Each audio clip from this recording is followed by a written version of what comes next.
All right. You might have to go ahead and take that. Yeah. Okay, so what we've got here, welcome to Gun Talk Hunt podcast. And we've got the 22plinkster down on the end. What are you shooting? I am shooting Vakortsen. This is their Black Mamba suppressed with some good old CCI subsonics. So, okay, so we're out here hunting goats. No, we're not hunting goats. I wish. Let's clarify that. It is. We're hunting prairie dogs. In June. We're looking at a whole bunch of goats. Yeah, and so we look at a whole bunch of goats, but we got Ryan Donahue, Crimson Trace. You guys know him, love him. But first, I got to pay some bills, and this episode of Gun Talk Live is brought to you by Timney Triggers. See how I roll this in? Yeah, that's great. That is For more than 70 years, Timney Triggers has been designing and building quality triggers in the U.S. We all know them, we all love them, right? Right. Timney All Triggers. right. And it's also brought to you by Springfield Armory. We all know Springfield Armory. We do. Right? They come We out with some new unfortunately stuff. do not have one of their guns out. Oh, I cannot believe it, because they've got the Springfield St. Edge AR-15 rifle and 5.56, offers a slew of quality in an action-packed gun that you can shoot all these prairie dogs with. But today, we're shooting a 6.5 Creedmoor, a 22, and a 204, which seems to be about right? That's right. So wide gamut. So why are we hunting these? Like, why? Just give us, let's start on that basic question of why do you hunt prairie dogs? I heard some good theories from Dave. I think that Well, some of them are fact and some of them are fiction-ish, but the main reason is, one, to control the population of these things, and it just destroys farmland, alfalfa fields.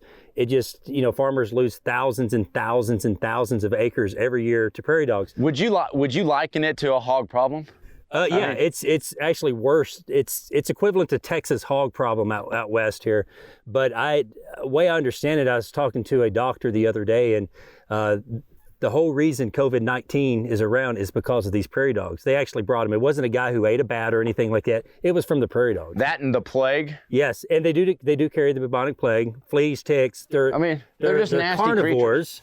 They eat each other. Yep. But they are kind of cute. Let's all agree on that. No, they're not even close to, those things are not even close to cute. Would you go up and you'd hold one for a picture? If they didn't carry the plague, yes, I would. We had one yesterday, Dave and I were shooting at, and I had never seen them. Actually, I always thought it was a myth that they took each other back and ate each other. But not a myth. It is not a myth. They are gruesome little creatures. I had shot one, and the other guy came out of the hole, and Dave was watching. He grabbed him, and before he even brought him back in, he just started a couple little nibbles. It's just like a drumstick, man. It was wrong on so many levels. You've got to have that. I mean, you have to understand why you hunt these, but I think one of the best things is trigger time. You get so much trigger time because they're popping, you're aiming at small targets, and I know you're a 22plinkster, but the average guy can do this with a 22 too. Yeah, and I've been shooting as much 22 as I have been centerfire, not because of who you are. I'm scared of recoil from centerfire. Hashtag brag. I am 22plinkster. No, it's just, I don't have the opportunity to shoot 300, 400, 500 yards in Tennessee. And so when I come out here, I really like to test my skills. Like yesterday, I shot a dog at 258 yards with this pistol. And that's high wind too. That was 10, 15 mile an hour crosswinds. And I would imagine probably most people that are going to come out and do this are not going to be running a pistol. But I mean, we got Dave, so yeah, we had to have one oddball in the group. But we're out here. We're at the ranch at UCross. Yep. And Eric has been a tremendous host. Yeah. I mean, you start looking at places to be able to do this kind of stuff, and there aren't a lot of dog towns on public land, and so you have to get private access, and that's one of the ways you can do it. Yeah. And UCross has got, we've come to them for years for really speed goats, anything you want to do out here, we can come all the way to dogs. Yeah, and that's, I don't know, it's just interesting, and it's fun to hang out with guys in camp, especially guys that get along and that have a lot of shooting stories.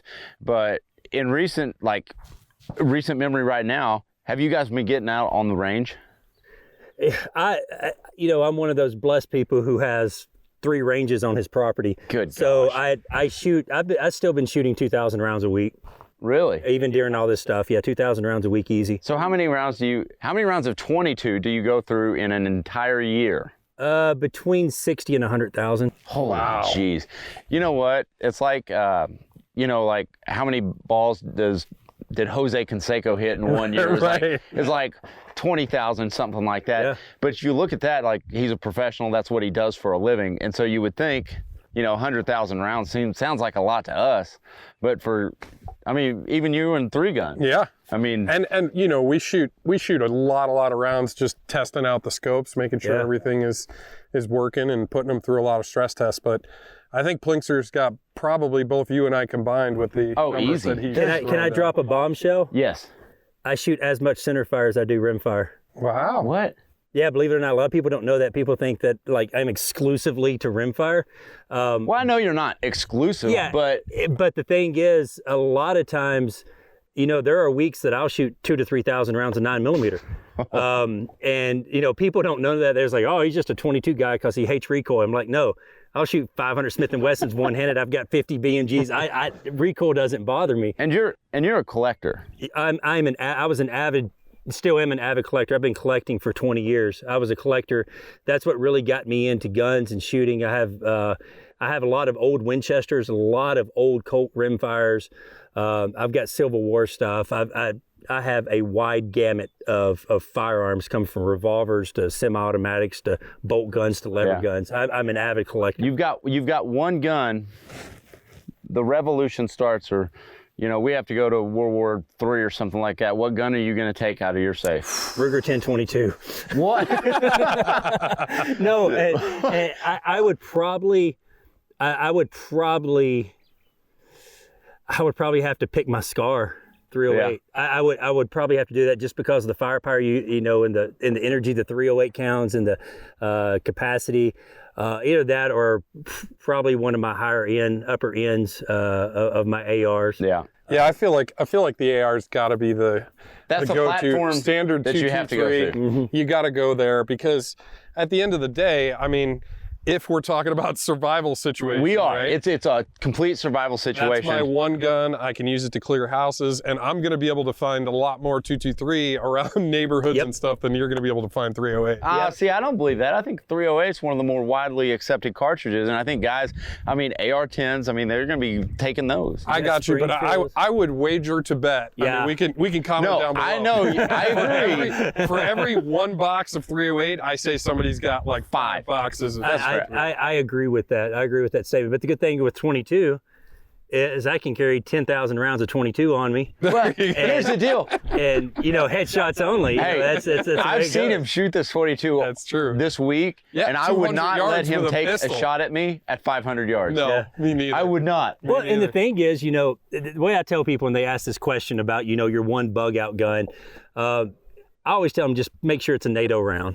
5.56, even 45 ACP, for a handgun or 9mm, any of the NATO stuff, I say go with it. And believe it or not, 22 long rifle is not really considered a NATO, but the military uses a lot of 22 LR for training.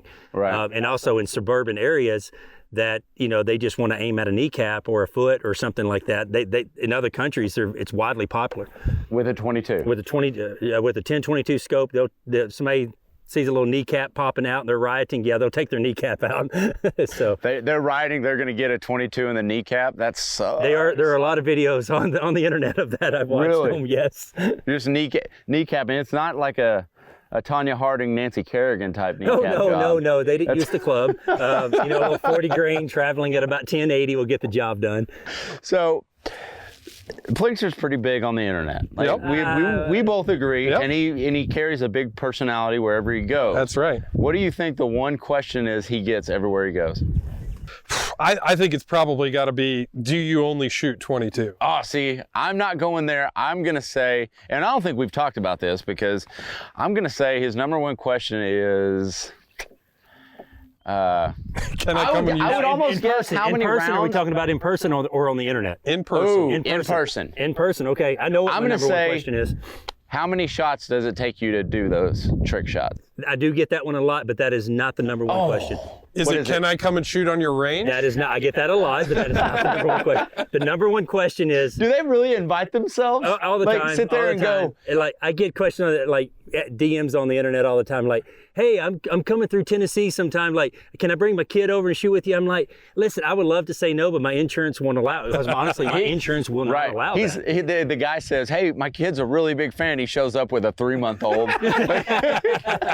But yeah, my number one question that I get in person, there are two of them. It's one question followed by the second question.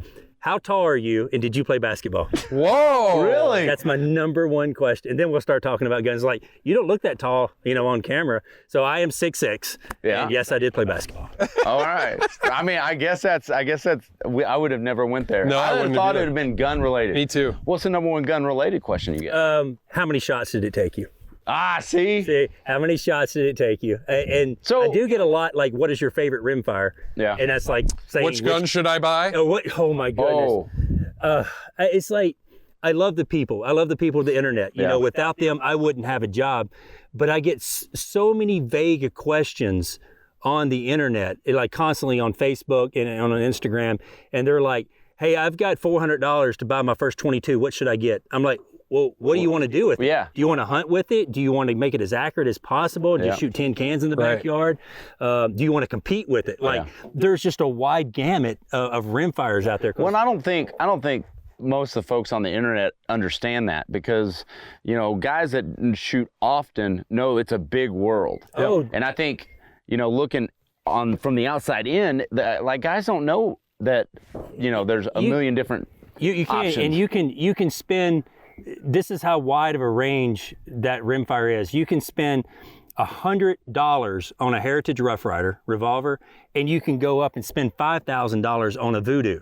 Yeah. Right? Like, and everything in between. There's a lot of like $300 to $600 guns that are on the market these days that are really good guns. And believe it or not, I'm gonna give you a rimfire tip that you probably did not know. Uh-oh. So in He's the dropping year, bombs I think it was like in 2017, out of all the guns that are manufactured in the world, okay, not just the United States, in the world, how many of those guns do you think, percentage-wise, were chambered in 22 LR? Counting 30. pistols, rifles. 30%? I'd say 30. I'm going to go a little higher because Dave is 22plinkster.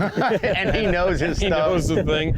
I'm going to go 50%. You are very close, 56%. Oh, over half of the firearms made in the world are chambered in 22 LR. That's crazy. Okay.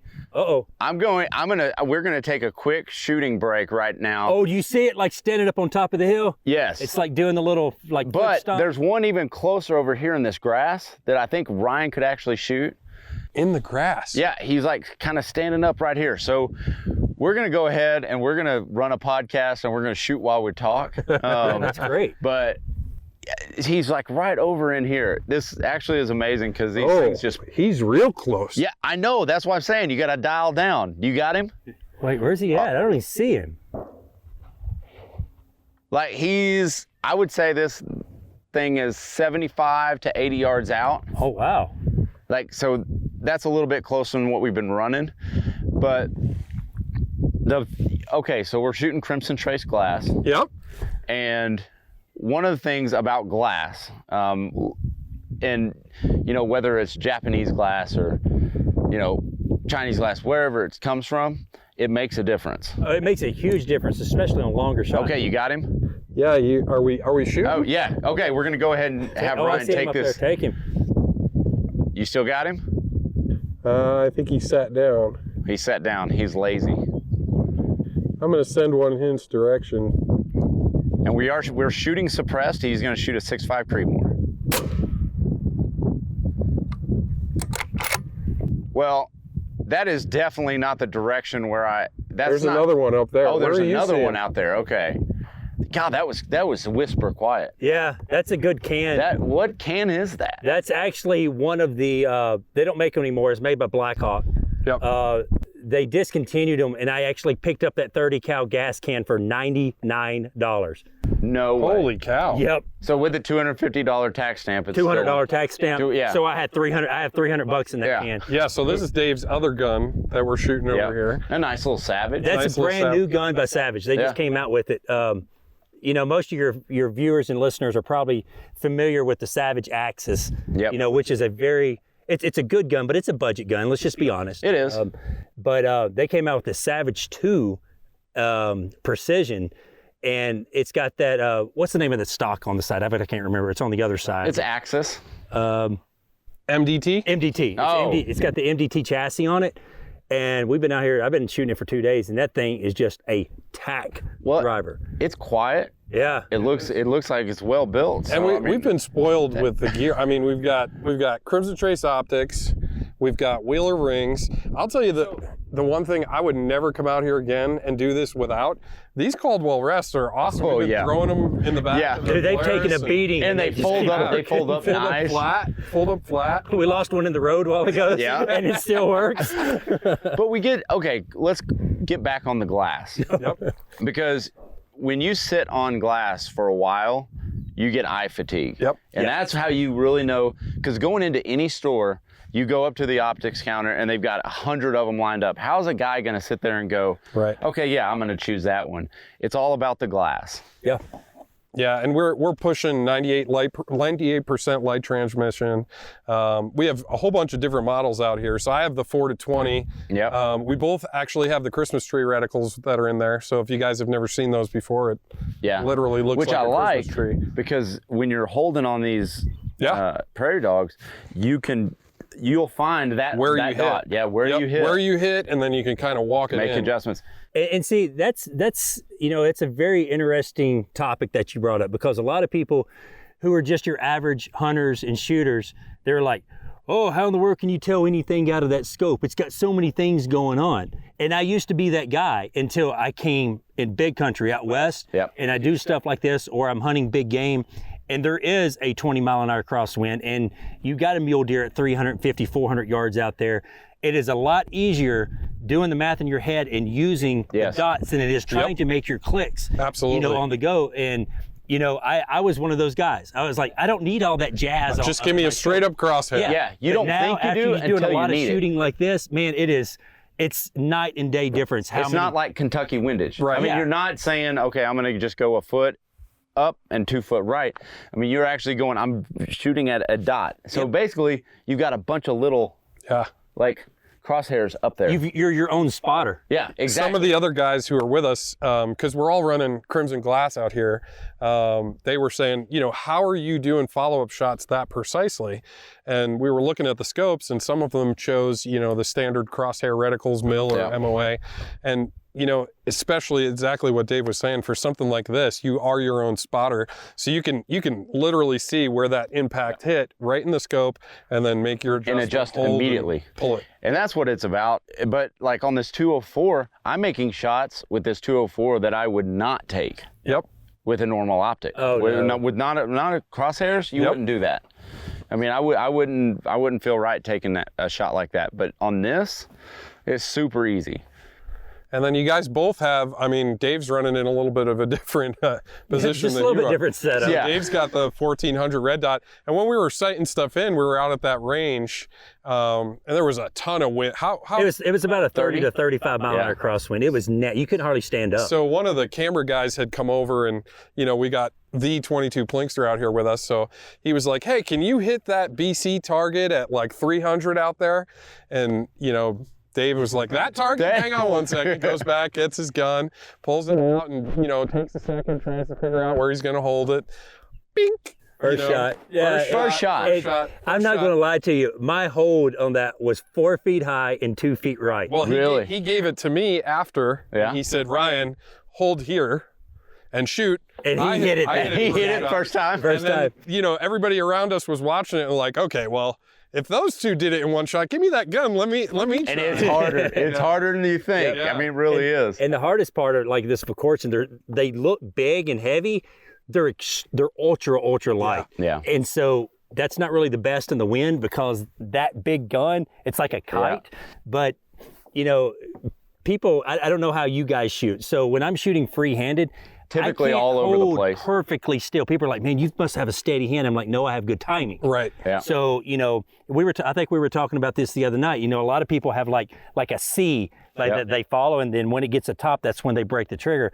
I have like a G. So when it comes down, you know, I'm going around and it's making that curve on the G mark, that's when I am like pulling the trigger, putting pressure on the trigger. But everybody's sight picture is different, and there is no substitute for practice. Mine looks like I got on an Etch-a-Sketch and just started doing it.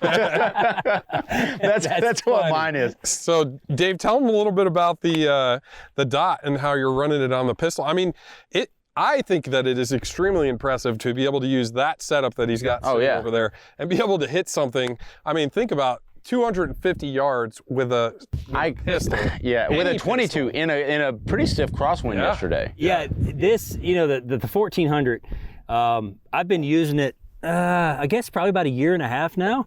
I've got a couple of them, and I run them primarily on, like, quote unquote, my 22 race guns. I use the 1000 on like an AR style 22 or something like that. I like the 1400, you know, for just this purpose and purpose alone. It's got a very wide field of view. So a lot of times you get like that tunnel vision when you're looking through a red dot with a small window.